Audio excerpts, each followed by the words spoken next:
Welcome to the Yeoman Podcast. I am your host, Geoff Graham. With me today is Grant Broggi, the owner of The Strength Co. The Strength Co. Has gyms. You can go to lift barbell training. That's how I got to know Grant. Their flagship gym is in Costa Mesa, California. And also, you can purchase the world's best barbell plates from The Strength Co. at thestrength.co. That's where you would go. I have a bunch of them, highly recommend them. I have some that are not The Strength Co., and you can tell the difference. I wanted to talk to Grant today about a few things. He and I have been friends for a long time, a friendship that started in a coaching relationship during the pandemic. I wanted to talk to him about strength generally. I think it's a really fascinating topic. I wanted to talk to him about his journey as an entrepreneur, which is super fascinating, especially in the context of the pandemic. And I also want to talk to Grant about the Marines. He is you were commissioned in 2012, is that right? 2012, that's right. Yeah, I'm a major currently. Yes. And he has recently returned from being deployed. Is that how you would say it? Yeah, deployed on the 31st Marine Expeditionary Unit. Yeah. So we'll talk about that. And I want to, maybe we start with strength. I'm pretty sure, I'm not certain, but I'm pretty sure that Grant is my strongest friend. Well, strength in what way? Yeah, well, he can lift the most. I doubt Grant can run the fastest or the farthest.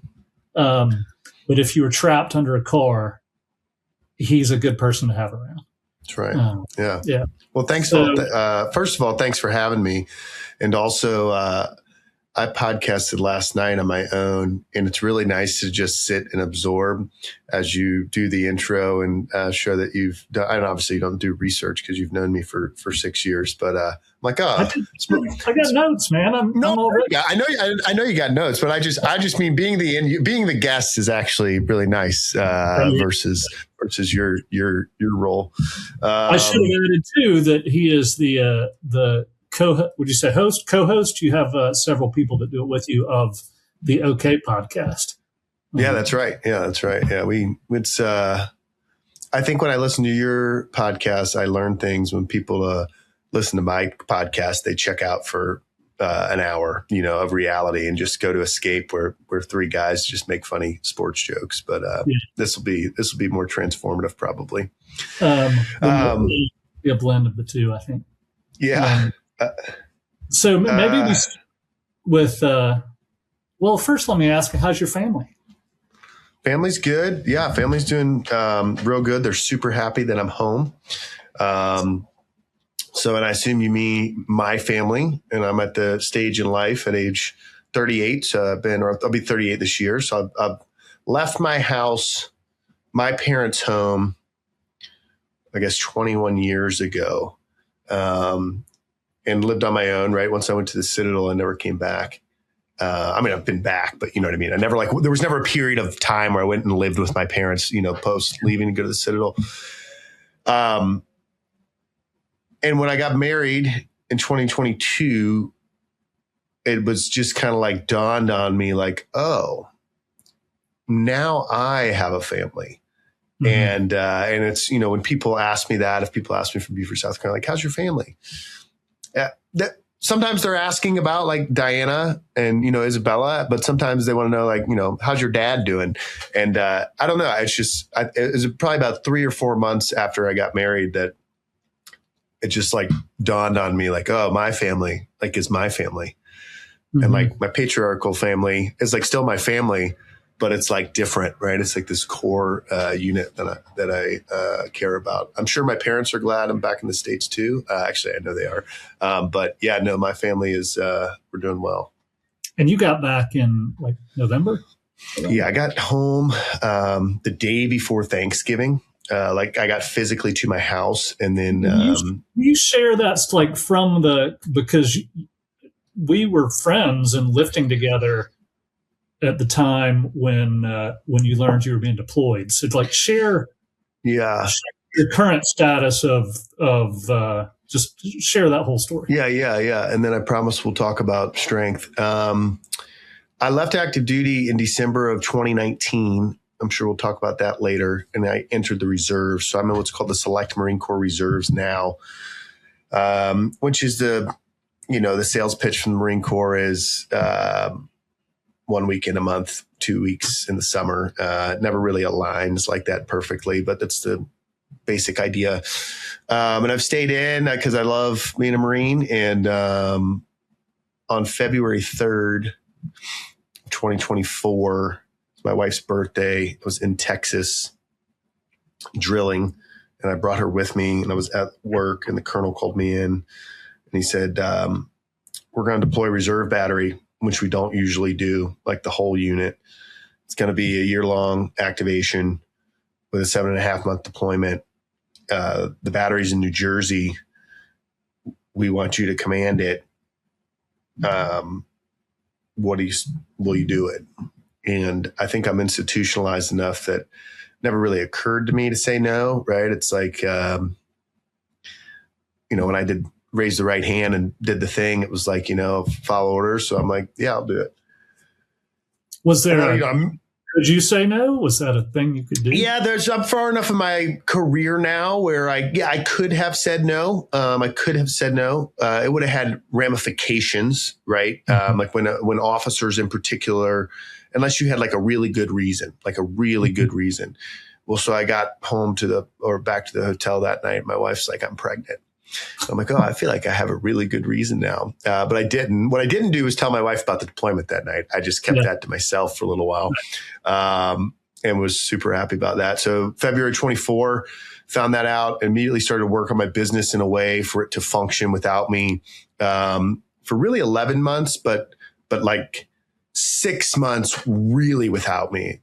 Like I'm at sea and, don't have internet. So I started to focus on that. And then part of the thing we did was for my family is we moved from Greenville, South Carolina back to what I call South California, so that while we were gone, my wife and daughter could be near the in-laws. And I've done a couple of things that I've looked back on in my life and been like, oh, that was pretty smart. But moving my wife and daughter back to be near my mother-in-law while deployed was probably the most brilliant thing that I've ever done in my entire life.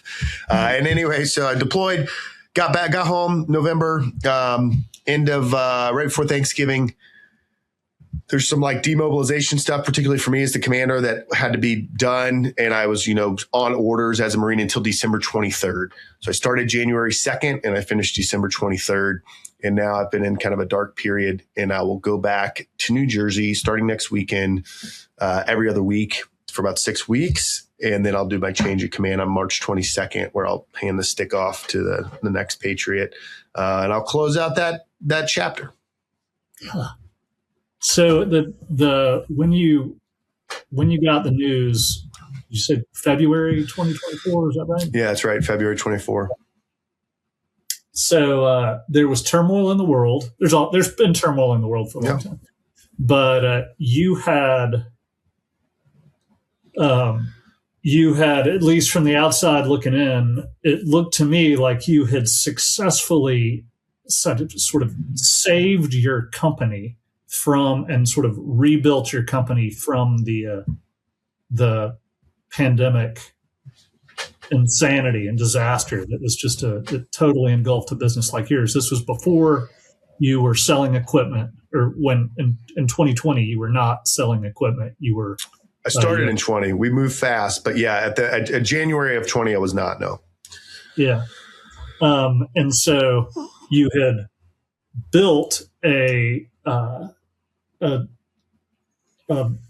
fitness equipment business from zero in 2020 to a thriving, incredibly well-regarded, still small compared to your big competitors. Sure. The names, we won't mention them.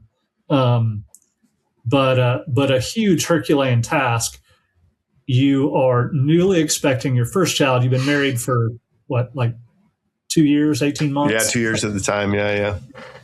And then you get the news that you were going away for a year. Yeah. I think the strength piece plays in a lot. It's kind of wild, and I really haven't gotten to reflect yet, because in my mind, like, the mission's not like February. I was sitting in Dallas, Fort Worth, February 24, March 18th, 24. I flew to New Jersey to Fort Dix for the first time, and I got handed that stick, right? The stick with the red flag. And it has your letter on it. Mine's a G. We were Godfather Battery 314. We are. I'm still there.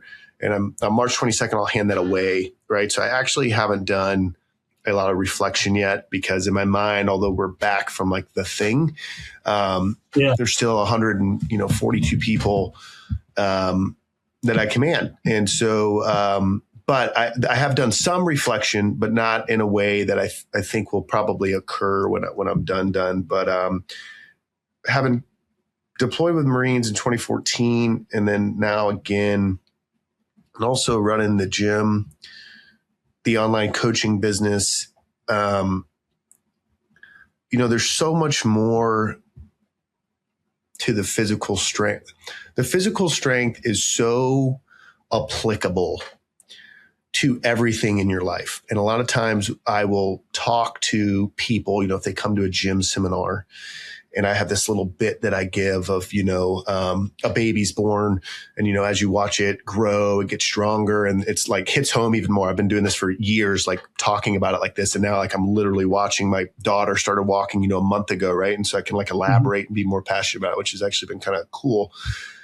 But I give this story of like, hey, everyone's getting stronger. You're walking now, running now, playing sports. And it's like up. And it sounds great. It's like rainbows and butterflies as I'm talking. And I was like, but then things start to go the other way. And I talk about how, based off like what your profession is, what you do in life, what your activities are, you stop getting stronger and you start digressing. And it could be as early as your 30s. It could be your 40s. It could be your 50s. For almost everyone, I'd say it's like 50s, and then 60s. It like kicks into high gear, and 70 worse. I pause. It's like doomy and gloomy. I talk about my grandmother dying, and then I say, but it doesn't have to be this way, right? And then I explain physical strength. And so I say all that to say, it's also just really interesting. And I've watched this as I've watched other people own businesses. I've watched this as I watch other people in their families. But folks that really prioritize or embrace like the importance of being physically strong, right? Because obviously, like, you're physically strong, you get a mental strong, like all that stuff. But like from people that prioritize that, they seem to just like absorb blows, like life blows, and that doesn't necessarily have to be negative, right? So like, if you take my example of February 3rd, 2024, you could be like, man, that's a huge life blow. You got to leave your company and your family for, 11 months. At the same time, there's another element of it where it's like, hey, at all these people the Marine Corps could select out of the reserves to go do this, we want you, right? So it's actually like a compliment, and it's like, an honor. But it's still like a blow, because everything you're dealing with in life is like hitting you hard. And I don't know what it is about being strong and the acquisition, because I don't think it's the number. It's never the number. I don't look at you, Geoff, versus there's a guy in my gym named Eric right now who can deadlift 600 pounds. And in my mind, and you're going to like laugh at this, but I mean this, in my mind, I don't actually think Eric's any stronger than you at all. And I know that he is physically stronger than you, right? Like he can double, your deadlift. I don't want to take anything away from you, right? But he can deadlift much more. Yeah, not try double. Yeah. He can. And he's much larger than you, right? Yeah. But the process of like, I know Geoff Graham is walking into his gym 3 days a week, and it takes him 5 seconds to do the last set of 5 on his dead, or the last rep on his set of 5 deadlifts.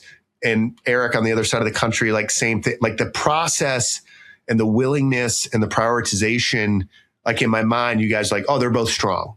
And in my mind, if you had some blow to your business or something right now, I would just expect like a certain resiliency from you. Yeah, I don't know. That's my best at trying to be philosophical. There's something different.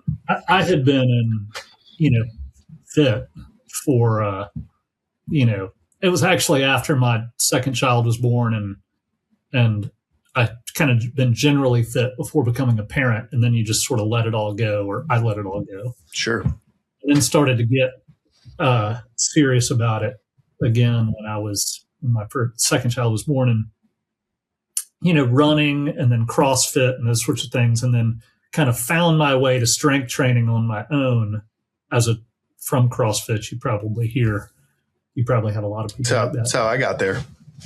Oh yeah. And then started lifting and had a little bit of coaching from a good friend. Actually, one who was in a recent episode, Justin Owings, gave me a little counsel on barbell training. I don't know him. I just know him from X. Yeah, he's a great guy, philosopher lifter, and then found you after the gyms closed and during the pandemic, and I went from being strong and fit to like, whoa, like I cannot believe that being half a century old that I can start doing these sorts of things. It really blew my mind. And something kind of before we got to know each other and started lifting, but something that I'd have been telling my children, and you tell your kids lots of things. Mine are 18 and 21, and then sometimes they like you're like, oh, actually they sometimes listen to you. And it's a thing that I've relayed to them for a long time is everything in life. There's nothing in life that is not made easier with strength. Strength improves absolutely everything. There's nothing that doesn't improve physical strength. And they both have taken that message and run with it. But it's definitely the case. And the thing that I really love about strength training, which is similar to running in a way, but it's that, that 5-second pull that you're talking about, that you like people training, you learn that you can do things that you cannot imagine that you could have done. And it is, and the training is, you just train and train and train, and you get a little bit better. And sometimes you have setbacks, but you generally get better, or you get to whatever level you want to be. And just doing the work, it pays off, and it makes everything in life easier. I love it. Yeah, no, I think so. I mean, I think that, Mark Ripeto's book, I think it's the opening line. I know it's the opening paragraph. I should know this, but it's physical strength is the most important thing in life. This is true, whether we want it to be or not. And obviously there are other things, your children, your faith and stuff. But I mean, he's and then he goes into talking about, physical strength. He opens with physical strength of being the most important for your health and well-being and existence. And yeah, that's always stuck with me. And that's always stuck with a lot of folks over the years that have read the book. And usually when they read that book, they read chapter 1, Why Strength, and they're sold. And then they go to chapter 2, the squat, and they go, oh, this looks really hard. Let me call Grant, right? But it's great. But like just the first chapter is it's great, and it's so true. And I've seen it so many times with my mother, my dad, tons of folks. We've helped a lot of folks over the years, and I give the example sometimes that like, when a power lifter comes into the gym and he's like, my deadlift's stuck at 400 and I want to do 450 and there's a competition on this date, can you guys help me? And it's like, yes, right. Like I actually know a lot of advanced programming and like ways that we can like go this to like maximize the top end of, your strength. And obviously I'm a business owner. So I want you to be a client, but there's not part of me that's like, oh, like, I don't care about that at all. Like me, like that's not exciting to me, that like finishing that top edge. Whereas like someone walks in the gym and says, I got real bad neuropathy and I got to use a cane and I'm 71. Mm-hmm. And you're like, oh, this sounds fun to me. And there's an element of like the challenge of like working around injuries and different stuff that I think I've learned about myself that I like, oh, this is unique. It's like a new problem set, a new way to go about this. But it's fun to me because it's so life-changing for them. And not just the old people, yeah. Like 19-year-old Marines. It is life-changing when they add hundreds of pounds to their deadlifts and 15, 20 pounds to their body, maybe.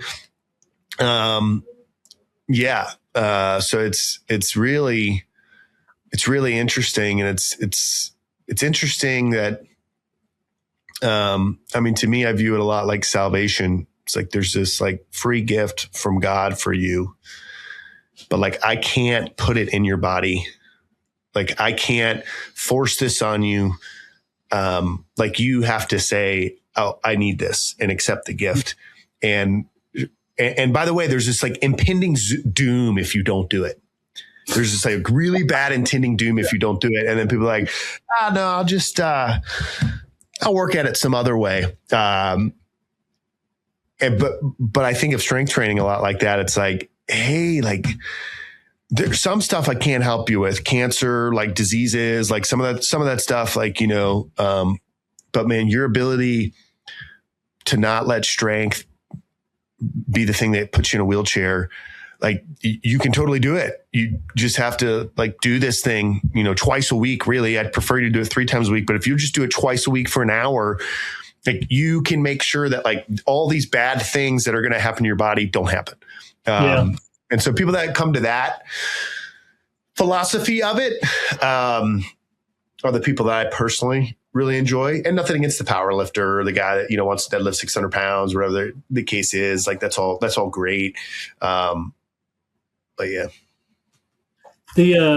You have, I think before we met, you got some maybe national attention for coaching, like people I would describe, I don't want to offend them, as being pretty old. Yeah. And talk about that, because I was watching a woman that do some things that she was not able to do when she started, but was doing things that I regarded as amazing for a woman who was Corky Rawlings. I think the article was in 19 Men's Health. She's 86 when she joined the gym. She's 92 now.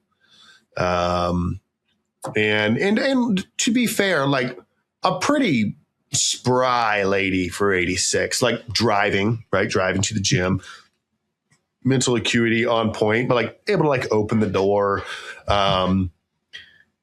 And talking about like your scenario, and I talked about the doom and gloom in 30s, 40s, 50s, and different people based off what they do. But she lives behind her son in the second story of a house, which means that there's stairs, and she still does them, right? And she did them then as well. And I bring that up because sometimes we set ourselves, like I'm a big fan of South Carolina ranch houses, right? All one floor. Like I think those are like super cool, but there's also a part of me that's like, oh, there should always be a second floor and a basement. So as you get older, it's another way that, to keep your body strong. But anyway, yeah, pretty transformative for her.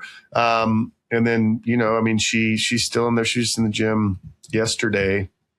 And she doesn't do much. And it's kind of proof that it doesn't take much. She deadlifts 135. Like that's what she does when she's incredible at 92 years old. Like it's incredible. But like she will walk in, she'll do 65 for 5, 95 for 5, 115 for a triple. And then she'll be like, it's hard today. I'm going to do 125. And you're like, okay.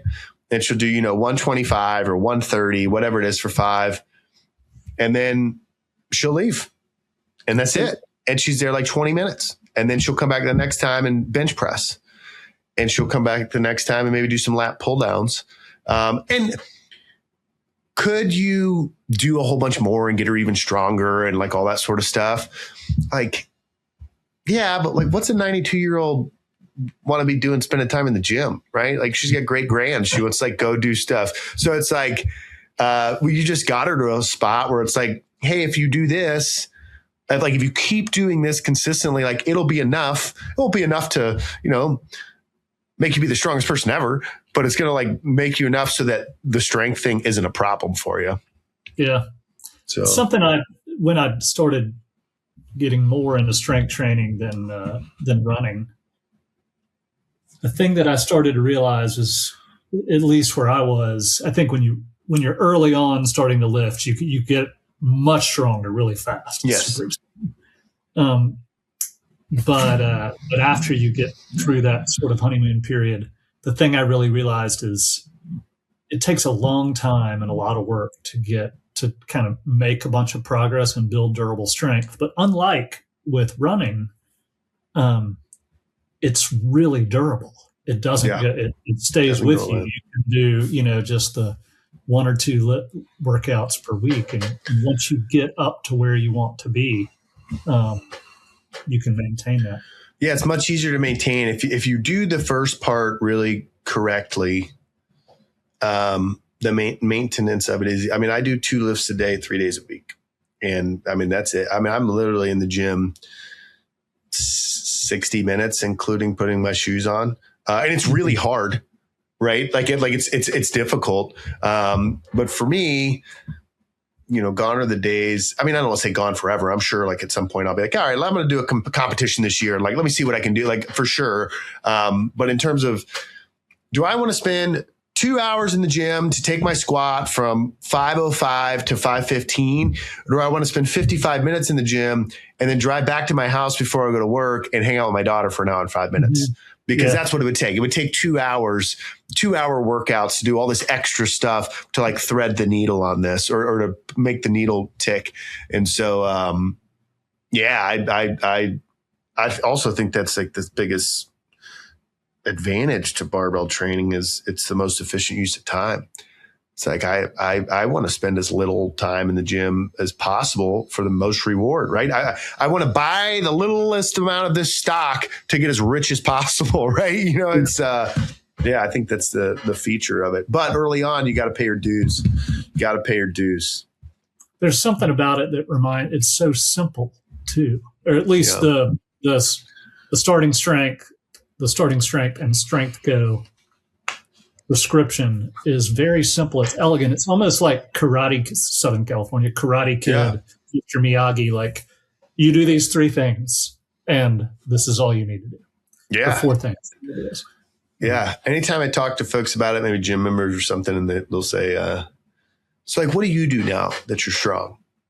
I'll say the same 4 things. I'm actually the most boring lifter there ever is. Like I'm so content to just squat 385 pounds over and over and over again. Like but I think people think there's some like secret sauce, and it's like, no, just squat, bench, deadlift, press, keep going.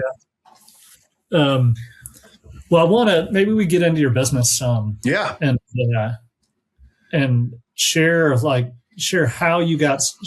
tell me how your business works. Like, how do you make money? Have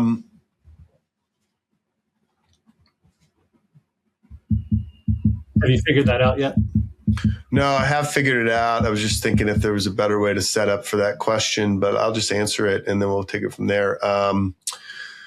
So the gym business. So really there's like 3 businesses, and I also work in some other businesses with other people, but like the 3 businesses that I do, there's like an online coaching business, which Geoff is very familiar with, and people,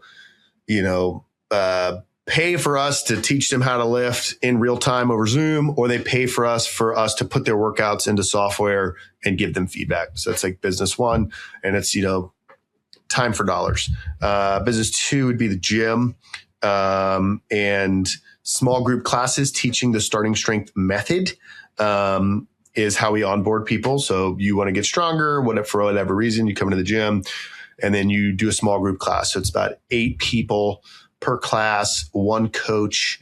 And in strength training, there's a lot of rest periods. And so what that does is allows the coach to coach other people during rest periods, and it's efficient use of your time. So instead of paying top dollar, $200 an hour for a one-on-one session, it becomes, $30 an hour because there's other people in the room or whatever. So that's thing two. Also with my gym, and I've switched this over the years, but I really like where it's at now. It's like a philosophical change in my mind, but we also open gym. So it's like, well, it's private. Like you can't just join off the street. You can, but you got to go to group classes first. Mm-hmm. But basically, once you get to a certain level of skill and knowledge, we say, hey, Geoff, I actually don't think you need me anymore. I'm helpful to you. I'm encouraging to you. You enjoy the time with me. So like if you want to, but if scheduling's tough or whatever the reason is, like go use the gym. And so then when you go into the gym during a time that the class isn't coached, I think it's so fun because you walk in and it's like everyone thinks about this like I do. Right. It's not like when I walk into not even an LA Fitness to, rag on the corporations. But if you walk into like a barbell training gym, it's like, hey, you may have Grant over there doing starting strength. This guy's doing competitive powerlifting and sumo deadlifting. That guy over there is into Olympic weightlifting. This person over in the corner is doing powerlifting. It's a bunch of different philosophies, all coming back to the same barbell, but it's a bunch of different things. Whereas like when you come into the Strength Co., whether it's open gym or coach, it's like everyone's kind of after the same thing, which I think is cool. And then the bigger business or the more known, I would say, and more scalable would be our products. So we manufacture pretty much everything you need for a home gym, except for the rack. I used to do the racks, but as a small business, that just ended up, it was good from 20 to 22 for obvious reasons, but and at some point it didn't make sense. So I do what we're good at, and I do, not in my opinion, like what our customers will say, what we're actually like better at, right? Like our product that is actually like I sell a cast iron pan. I like my cast iron pan. I do think it is better. Yeah, I do think it's better than a Lodge cast iron pan because the cooking service is machined, and I have Lodge pans too. I'm a huge Lodge fan. But like there's also other companies that make cast iron pans and machine them, and I'm not better than them, right? I want you to like it better because you like me and you have my plates and it's fun to have in the kitchen. But whereas like my cast iron plates, it's like everyone's like, oh, this is like actually way better. And so, yeah, we sell and market those, and they all kind of feed each other. It's crazy that a plate can be way better because they all weigh, 45 pounds. They don't though. That's the first part where it's way better. Yeah. No, I know what you mean. I know what you mean. Yeah. But to sum up how my business works, I started the gym first. I started cleaning windows first, but that's another story. But they all now in this like really cool synergy way that I did not do on purpose, they all feed each other. Yeah. So it's like I'm coaching someone online and they're getting stronger through the coaching service and they need more weight. And it's like, well, of course I'm gonna buy for Grant. So I buy the plates from them. And in the gym, I can, film things, which is like one, maybe teaching someone, about lifting for YouTube, which is then going to link back to the store.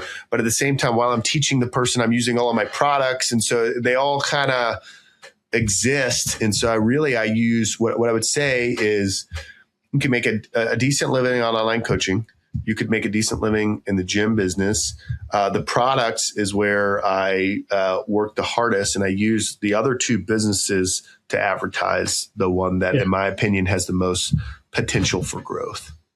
It's the one where you're not trading your hours. That's right. I mean, obviously you are in a different way, but not transactionally with the client. Yeah.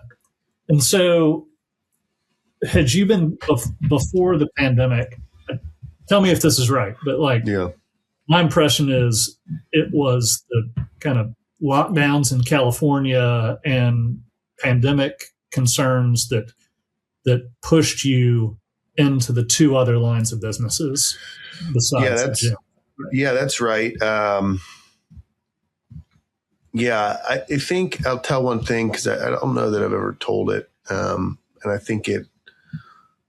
I said I haven't reflected on my 2 years as a commander of this unit. What I have reflected on a lot is like how I ended up kind of where I am now, and I realized that my experience in Beaufort, South Carolina, growing up, shaped a lot of that. My brother and I were contractors for a window cleaning company in Beaufort, and it was 60-40 split. The owner of the business, and then we got 60% for doing the job, and we'd pay him 40%. So it's like Applebee's we do every Wednesday morning at 5:30 in the morning because we didn't go to school because we were homeschooled. So we would just work all the time. And it's like, it's $48 and boom, boom. And you go do your route and then you collect money. And I really worked with my brother because he had the car. I didn't have the car yet. So we would. Which brother is this? Jordan, the one that's at Home Depot. And we would do it together. So I would, I'd be the towel guy and the corners and ledges, and he was a squeegee guy and obviously the driver. And then we found out like, hey, if you pick up new business, you get 100% of the first clean, and then you get 70% from there on. So you get 70%, I get 30%. We're like, well, that's like free money, Mm-hmm. And so 15-year-old me is like, AT&T, like, hey, is the manager here? And they're like looking at you like, why is this kid like knocking on the door? And I'd be like, hey, my name's Grant. I'm from Coast to Clearview. I run a window cleaning route. We actually clean whatever Chinese place next door. You see all these marks on your, blah, blah. You go through your pitch and you sell it. And so that just seemed like very normal to me. At the same time, I'm working on the shrimp docks, and I'm like running heavy machinery, forklifting, unloading trucks. And the guy, William Gay, he's deceased now, which was a sad time for me because he was a huge role model for me. I remember he'd be like, I'd just be in his office and just conversations, and soft shell crabs were a big thing for him when they go to New York. And I just remember one day he was like, and like, I won't even get into the details of his business. I think he had a bunch of stuff that didn't work out, but it's kind of like a mindset that I liked. And so he'd be like, why am I paying these trucking companies? Like, I'm just going to buy my own semi truck. And it was just like, what? And he's like, yeah, we do the same route to New York to provide all this Beaufort, South Carolina seafood to New York City. I can just have it and have an employee, and we'll just truck it all ourselves. And he did it. And I have no idea. I'm like 15 at the time. I have no idea the financials and like how it all worked out. But that kind of concept. And then I went to college, and obviously in the summer I needed work.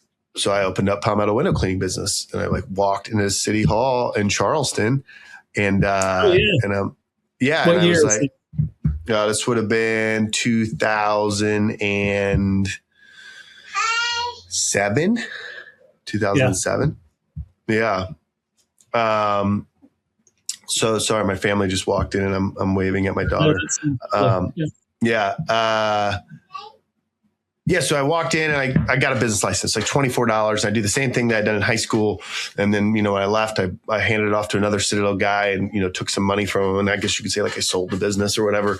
And so, that's kind of how I've always like thought about stuff. So then I'm going to answer your pandemic question, but I think the setup is important because then I went to work in DC for a while. I remember I went to work for DC, and I was interviewing for a job at DHS because I thought I wanted to work in DC. Now I would never want to work in DC.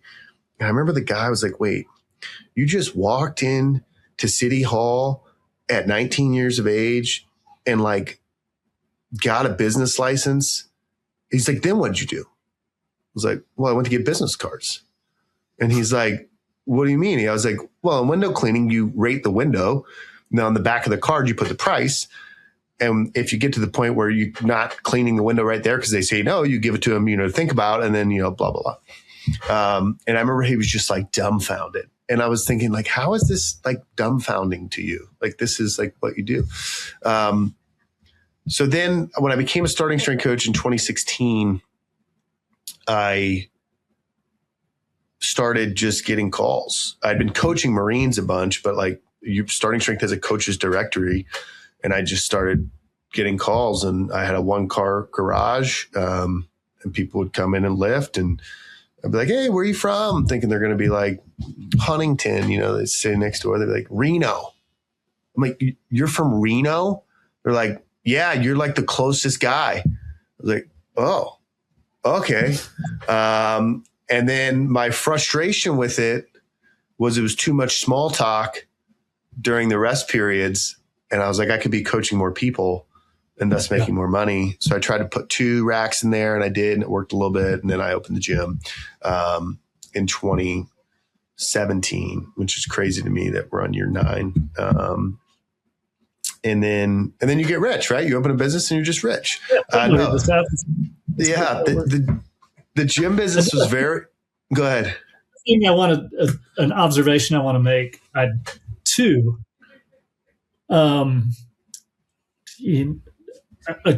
People sometimes,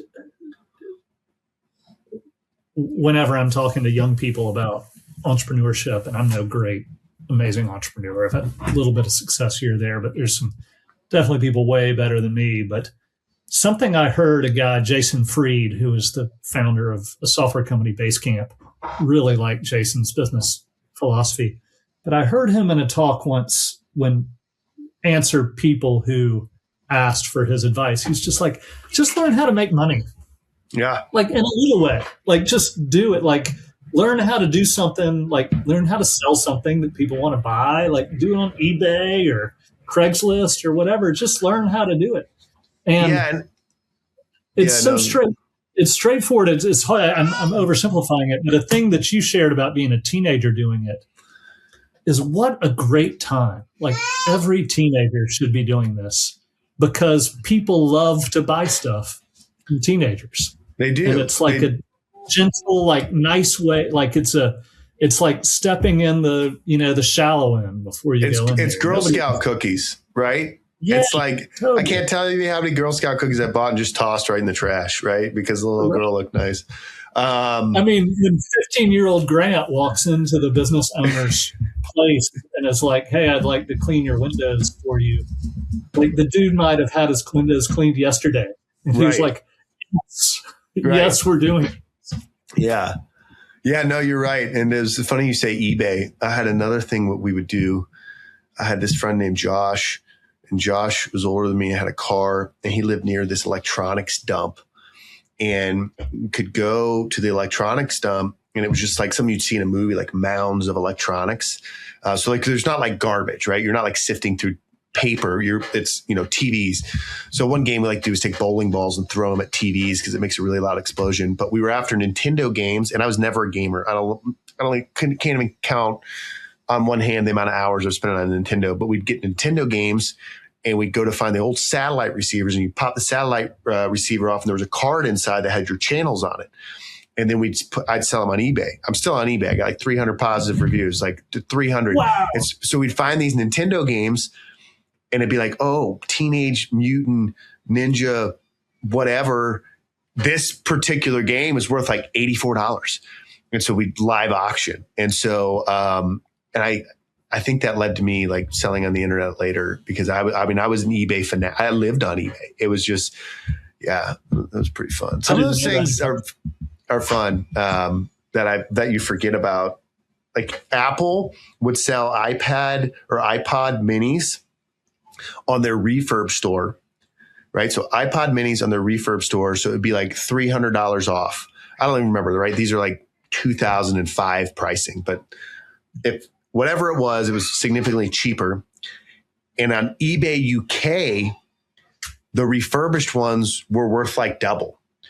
So I would just be buying mini iPad or iPod minis, shipping them to my house. and then photographing them and then reselling them in the UK and then shipping them.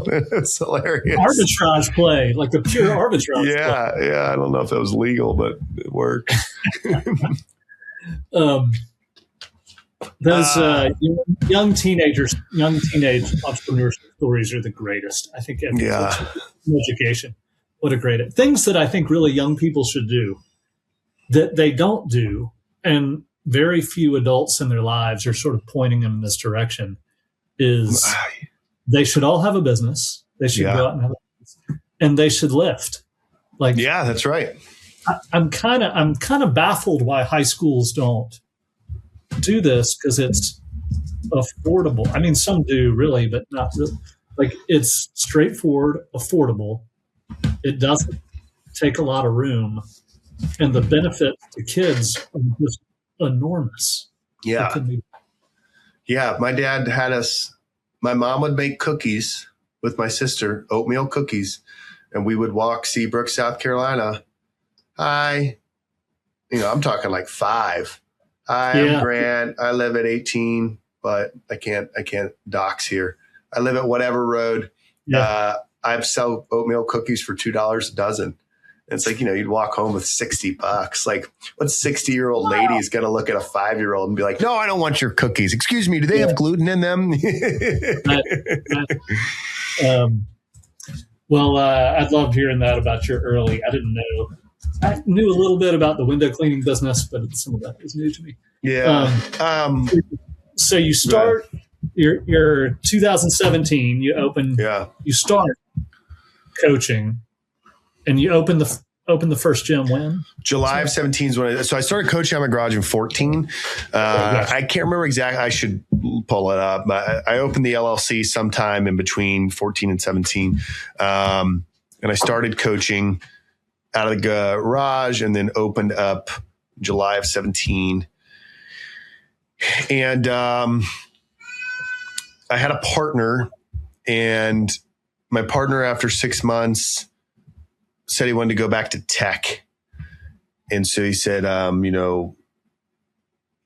do you want to buy me out? I forget what he said. And I said, no, I don't want to buy you out. I want you to buy me out. We agreed that we were going to do this for a year. We're at month 6. So we had a shotgun buyout clause, and he tried to buy me out, and he put in what I consider to this day like a very low ball offer. So shotgun buyout, I assume you're familiar. Yeah, I am. I think it's a useful thing to know about. Yeah. For so share that. Yeah. If I want to buy Geoff out, I tell Geoff, hey, I'll buy you out for $20,000. If Geoff says yes, I have to do it. If Geoff says no, he has to buy me out for $20,000. So the idea is in partnerships to make sure that, one can't bully the other. And if they want out, there's a free deal. So in any event, that happened. And that guy left. And then I was like, I'm going to make 10 gyms in Orange County. And that was my goal. So I opened a second one in Villa Park, California.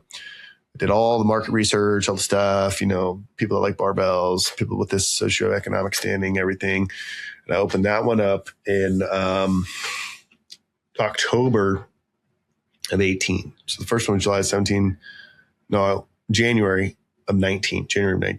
So about a year and a half in between, which I wouldn't recommend for anyone. The gym business is a very tough business, and it takes a long time to get established to see if a location will work.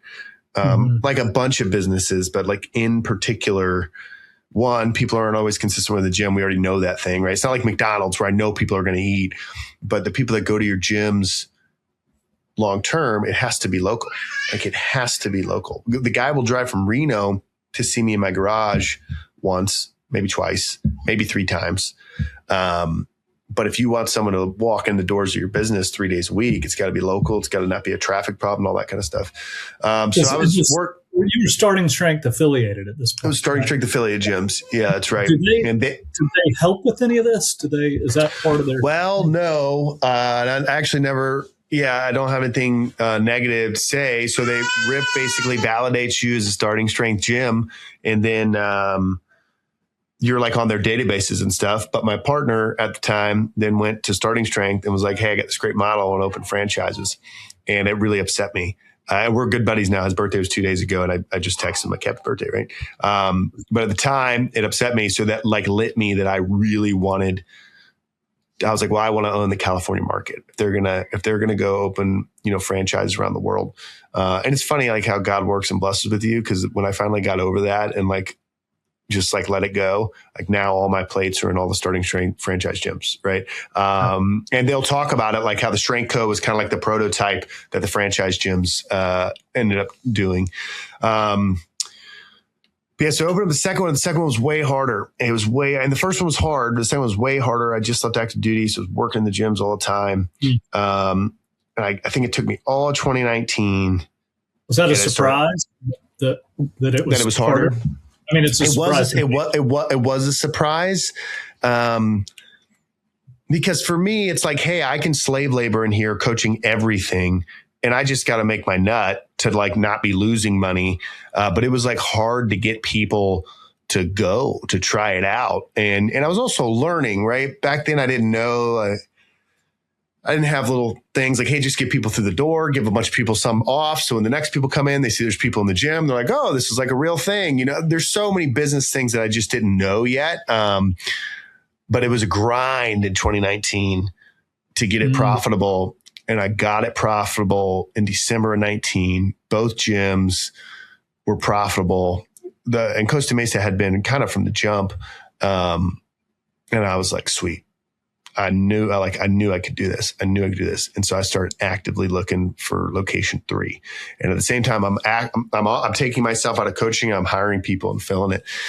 I was looking down at Lake Forest. And everyone starts talking about, oh, there's going to be this thing that comes. And then March 17th was the day they gave the order in Orange County to close businesses. And, we could tell COVID stories all day and probably not worth it for most people's time. But the impact was it was closed.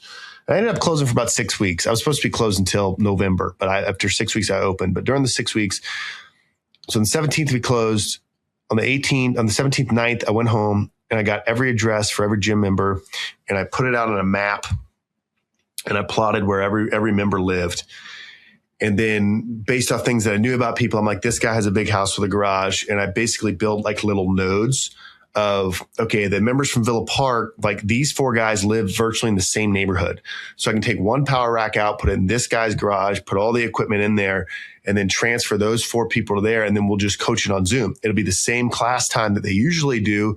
We'll just switch it to Zoom. And I had done a little bit of Zoom coaching prior to that. There's these 2 guys in Minnesota that found me on X that were like, hey, we love you. And we lived in our bathroom or in our basement. Like, can you coach us on Zoom? And I was like, Zoom? Like, what? And they're like, yeah, we'll just like do it with a camera. And this is 2019. This is like January 2019. Yeah. So I was coaching these 2 guys in Minnesota. Yeah, before. So I was like familiar with all of it. And so anyway, each gym had 8 racks. So we made 16 nodes. And the goal was to, keep as many memberships as possible. So as I'm doing that, there was a gym member whose like sister worked in gym equipment. And he's like, I was like, I'm out of stuff. Like, I don't have enough stuff. He's like, go call this girl. And so I called some warehouse. And I remember I said, how much weight do you have? And they said, she said, what do you mean? Like, what kind? I was like, all of it. And she's like, I got kettlebells, I got dumbbells, I got, cast iron, I got bumpers. I said, all of it. Like, what's it weigh? And she's like, about 6,500 worth. I was like, how's 70 cents a pound? And she was like, yeah, sure. And I said, okay, great. I'm going to come pick it up. And so I got like 2 Marine buddies and we got pickup trucks and went over there and picked it all up. And then I finished filling out the nodes where I thought it was complete. And then I started making rental packages. And so I would grab, 2 45-pound plates, 25s, 10s, 5s, 2.5s, a barbell, pair of collars, some rubber mats. I started posting on the internet was a picture like me in a cowboy hat in front of like my white beat up Chevy and like weights and stuff. And I'm like, good looking Chevy. Yeah, thanks. I was like, rent a home gym. I don't even remember what the pricing was. $275 a month. We'll deliver in SoCal. And it would be ching, ching, ching, ching. And so I'm like driving to LA and just like setting up these little micro home gyms. And I had, all my employees were doing the same thing. I found out later. The motto at the time. The motto at the time was training continues. Training continues. Yeah. Yeah. And I found out later, there was that big, what was that act call where the government just like gave you a bunch of money because they closed your business. Stuff yeah. I could have gotten so much money. And so later my CPA was like, hey, did you ever do this? And I was like, no. He's like, oh, you can get like $44,000 per, employee. It was something absurd. It was like, I could get a check for like $250,000. And I'm like, yeah, let's do it. And then he's like, oh, you kept working and kept everyone employed, so you're not eligible. So crazy. Isn't it so crazy? It's so like, it's so crazy. It still blows my mind. Anyway, so bought out a couple factories, warehouses, rental business was good. Wish I had had more tech people on the team there to do some better stuff with like contracts, and because some people would just go in, delete out their credit card information, and then you'd have to like go back to try to get the weights, and they'd be gone. And there was not a ton of but there was a lot of like everything happened so fast. It's like I don't actually have time to like organize everything. But long story short, to answer your question, how we got to products is there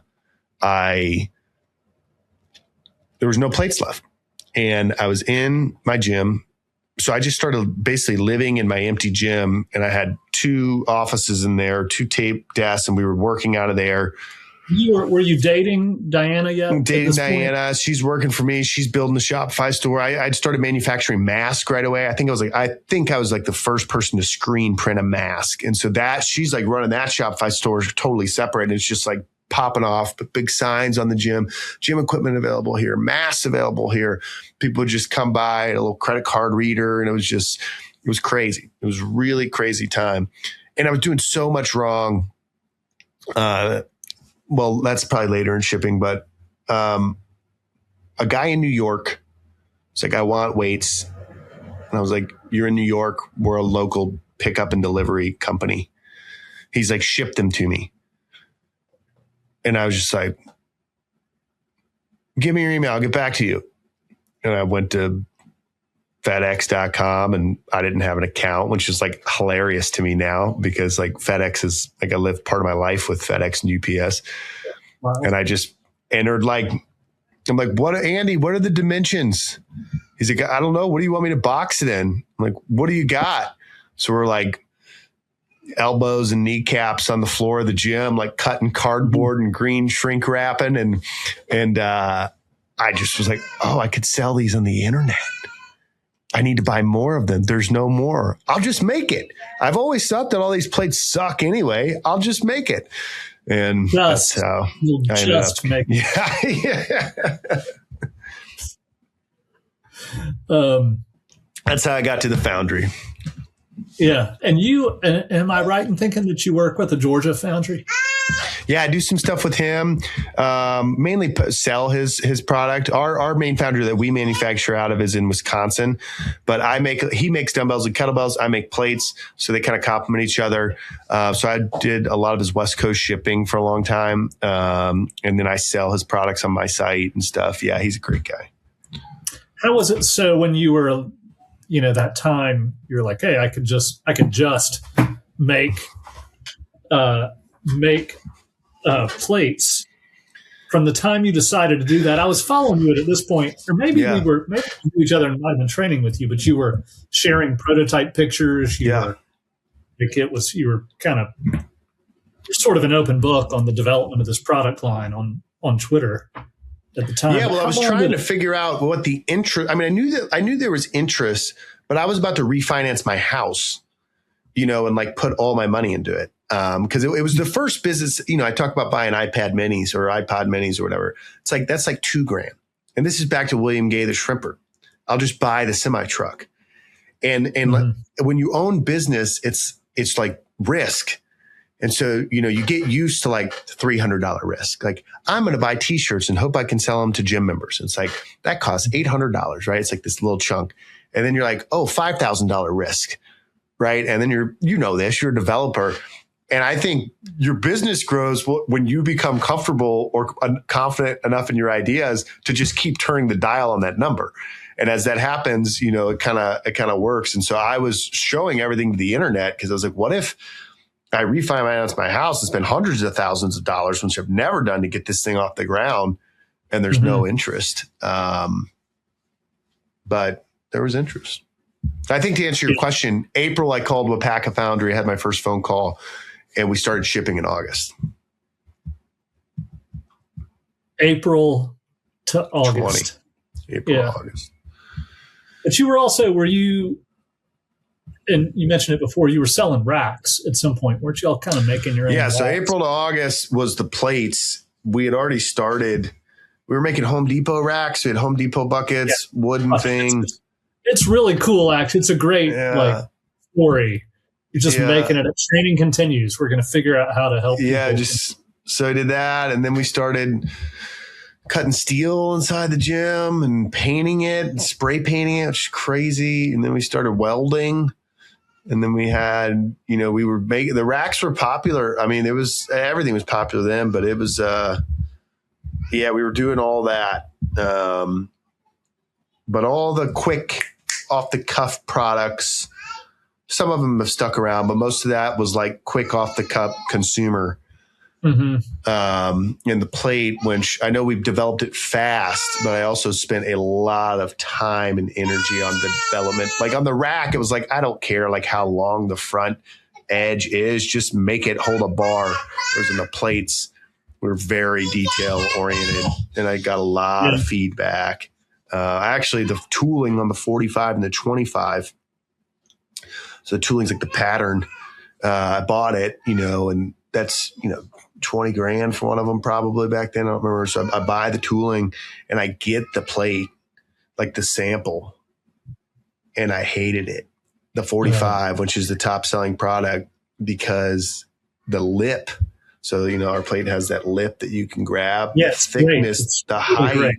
So the depth was great, but the height was too fat, and it just looked weird.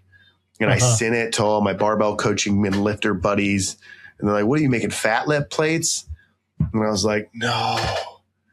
And I remember calling Wapaka and being like, "I think this is like wrong. Like, I think like that. I think if I do this, it won't sell. I think it's the difference." And they're like, we can do more tooling, but it's gonna be 3 more weeks and $20,000 more or whatever it was. And I've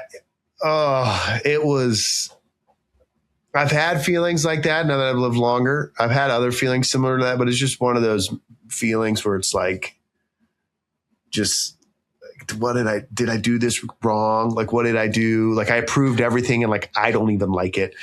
So we adjusted the 45, and I think that was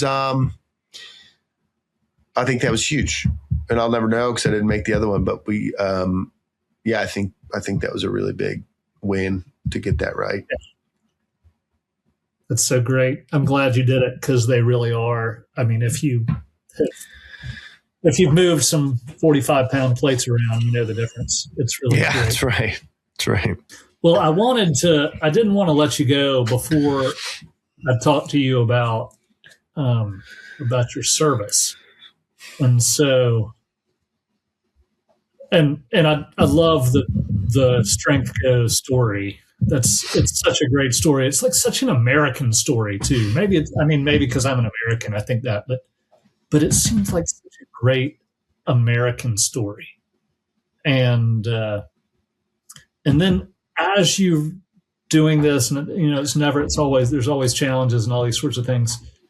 You're called up again, and you go, and we were training together at the time, and you're coaching me and a few other guys, great guys. I'm still friends with them all. Something, as an aside, something about lifting with guys.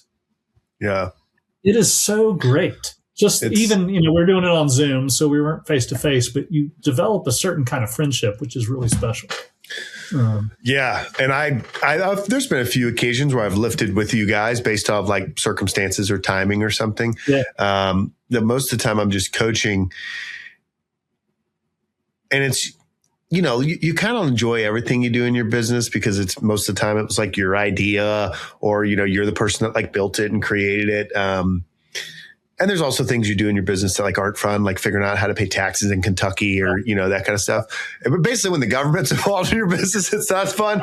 But I really do enjoy coaching that class.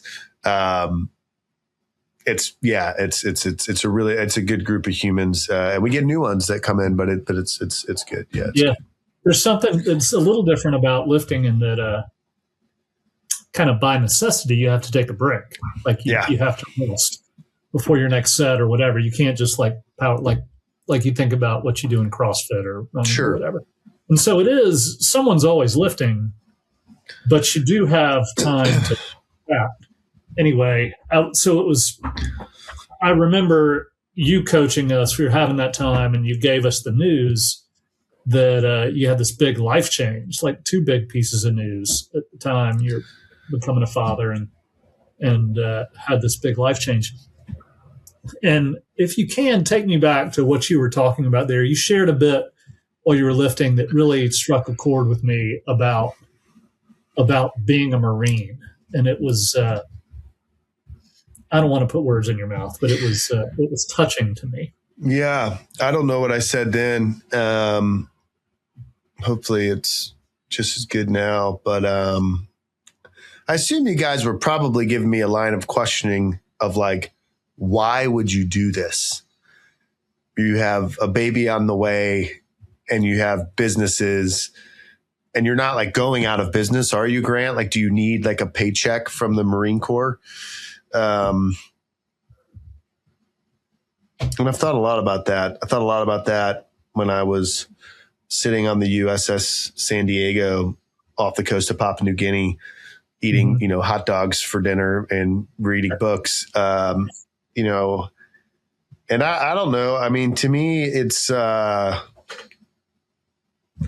don't think you get one without the other. What I mean by that is I've learned so much from the Marine Corps. Sometimes I'll tell young Marines, hey, when you leave, it's so much different outside this organization. Like it is like this organization that we exist in is completely different than the real world. And all of these things that you think are so difficult and hard and challenging are actually like super easy compared to like what you're going to deal with in finding a job, getting promoted, starting a business. Like this is actually like kind of easy. Now it's hard when they take you away from your family, or they put you in a combat zone, or they take you away from, civilization. Like then it's hard, and that's kind of where you earn your money. But the day to day, when you're living around is kind of easy. And I said, you got to be able to make that transition. So I say all that to say the point I'll make sometimes, that's what I'll tell with the young guys that I think are going to get out. And then with the old guys, I'm like, you can't walk around after 22 years and like solely identify as a Marine. And you can't be a good Marine officer, staff NCO, in my Major Grant Broggi's opinion, if you don't have a life on the outside that you care about, right? Because then you lose the whole reason you signed up, which is to protect. I mean, if you zoomed out, and there's other reasons that people sign up, the law, maybe dire straits for a job, but for folks that for service, it's like, you sign up, or at least I did, or I think I did. I'd love to go back in my mind then to like protect. You're basically sold by the Marine Corps that if you do this, like your kids will be able to sell cookies for $2 a dozen. And, your parents will be able to have a home gym, inside their house that they can do stuff. And your dad will be able to preach at his church and say stuff that people don't like. And I think and you're like, okay, well, like, what's the best way to do that? What's the best way to do service to protect these things that I love? And so, well, the Marine Corps, obviously. So you join that organization. But if you completely disassociate your life on the outside and just live in this organization, which happens times with folks, then you forget the reason of, and this sounds cliche, I didn't just come back from war, but you forget like what you're fighting for, right? Like why you're doing it. And then you get frustrated with things in the organization. I mean, that's how I think about service, is like everything that I like about this country and like what God's blessed me with the ability to do because I live here. It's like an obligation. And I don't think everyone needs to do it. Like, I love that we're a volunteer. Like, I think that's part of it, but it's like it was like an obligation for me. And so now, like, last year was very inconvenient for me. At the same time, for my personal life, at the same time, it was also very rewarding. And I also learned a ton about everything, leadership and running an organization, getting people,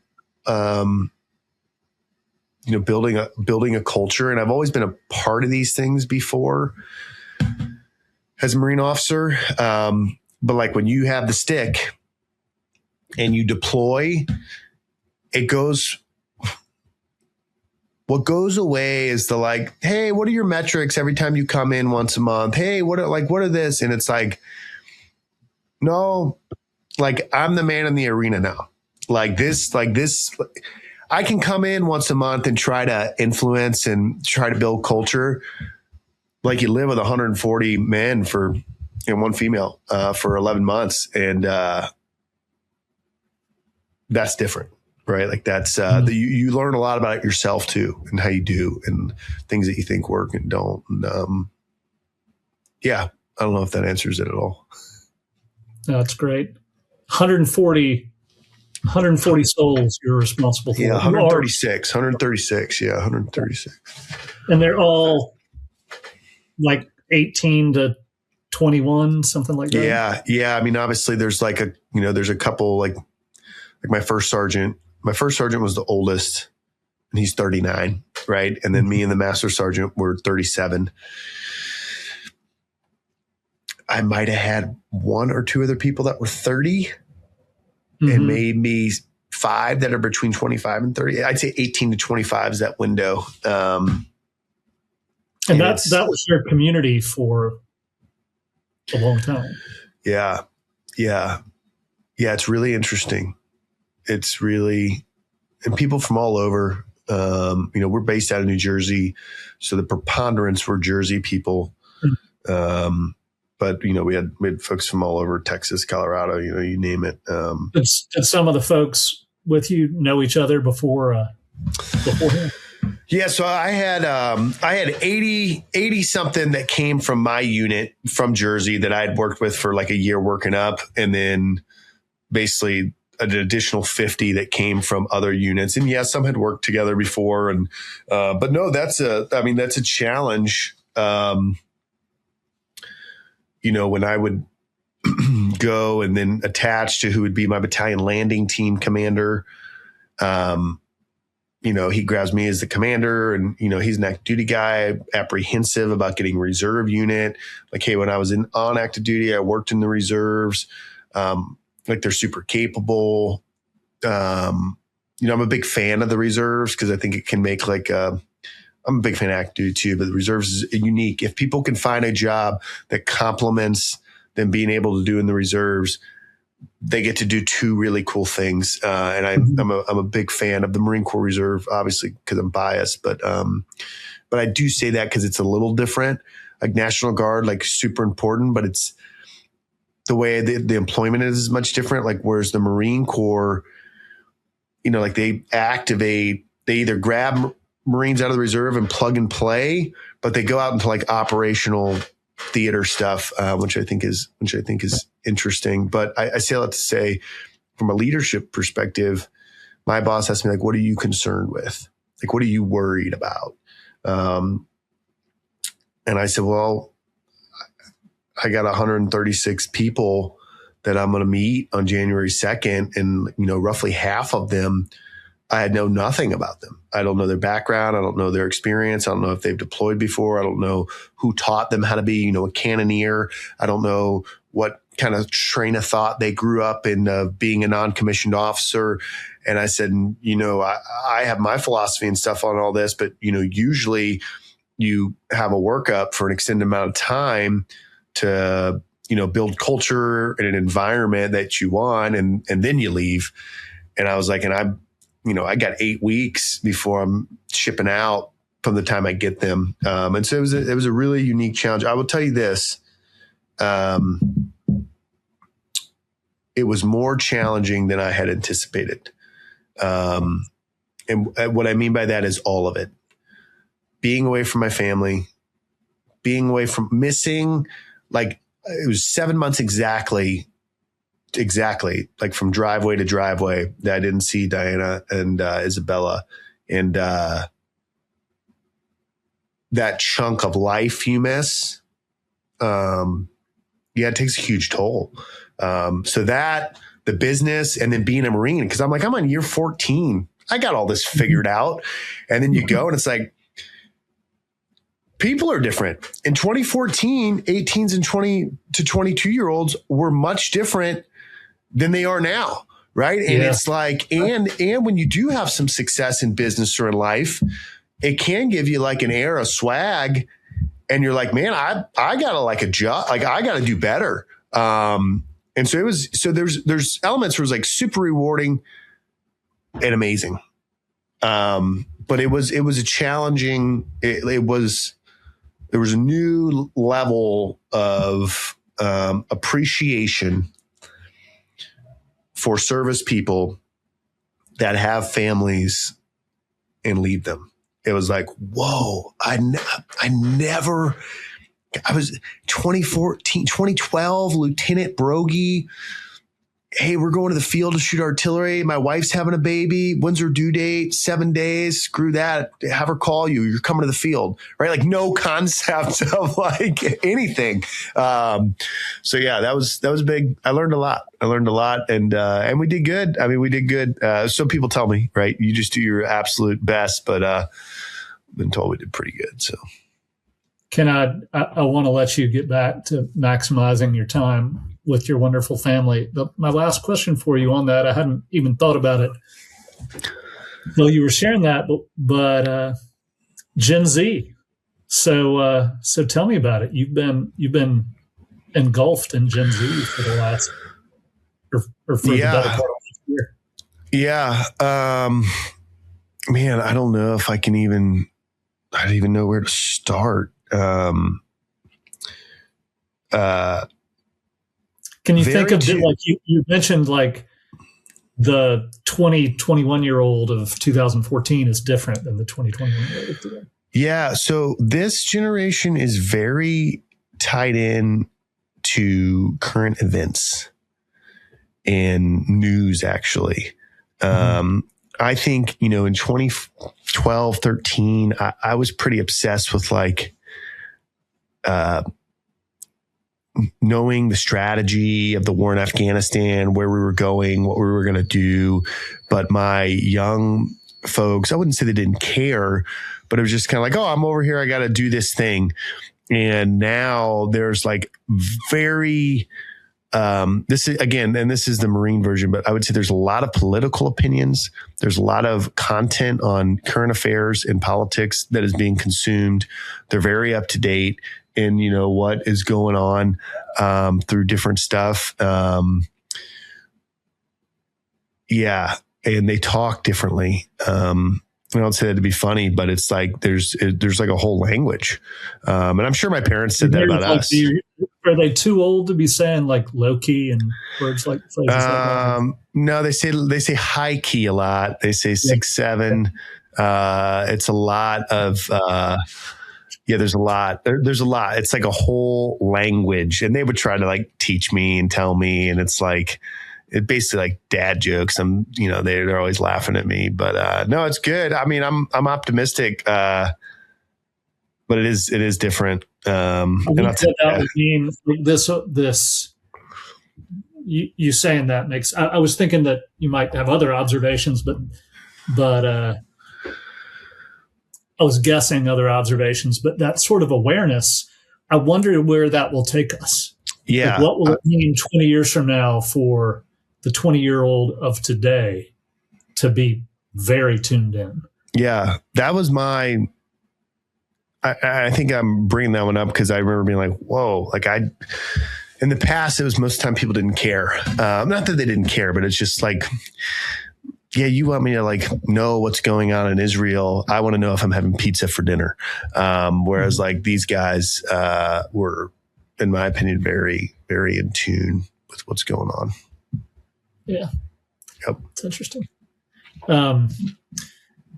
Grant, I really appreciate you sharing your stories. It's I've loved getting to know you over the last however many years. It's been really great. And glad to have you back. And thank you for being over there. Yeah. Good to be back. So go ahead. I was going to say, it's good to be back. It's good to be back. Yeah. It's like a whole new level of appreciation when you come back. You sent me a picture of Isabella not long ago. And, I hadn't really seen a picture of her since before you deployed. And I was so delighted to see, but it was like, oh my goodness, she's like, and I was thinking what it must have been like for you to see your child. It was great. And, I believe the Lord's very faithful because they did great. But yeah, no, it's great. It's good. And we're pretty well reacclimated now. And, it's as you know, 2 times over, it's the best thing ever. Well, Grant Broggi, owner of the Strength Co., and who there's lots of stuff out there for you if you want to go find something to help you become strong. And also, so tell people where they should find you because you put out a place. Yeah. If you're interested in strength training, and this is new because of whatever corner of Geoff's multi-complex world you're from that led you to the Yeoman podcast, like your brother should be lifting. If you're interested in what all my bits on that are, our YouTube channel, we publish a lot of stuff. And we somehow did last year too, but the YouTube channel is like kind of for information. If you want to interact with me, I'm Grant SSC on X.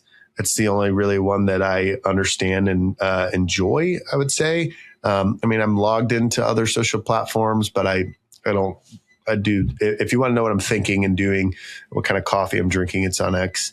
But mostly go to www.thestrength.co or thestrengthco.com to take you to the same place. From there, you'll be on the store, but you can get to coaching, you get to my gyms, you can get to online coaching, kind of all from there. Geoff, thanks for having me on. And I can't wait to get back to where you are. Yeah, well, we'll see who sees each other. I wonder if I'll see you in California before you'll see me in the Southeast. Yeah, maybe so. All right. Well, my guest today has been Grant Broggi. Thank you, Grant. Thanks, man.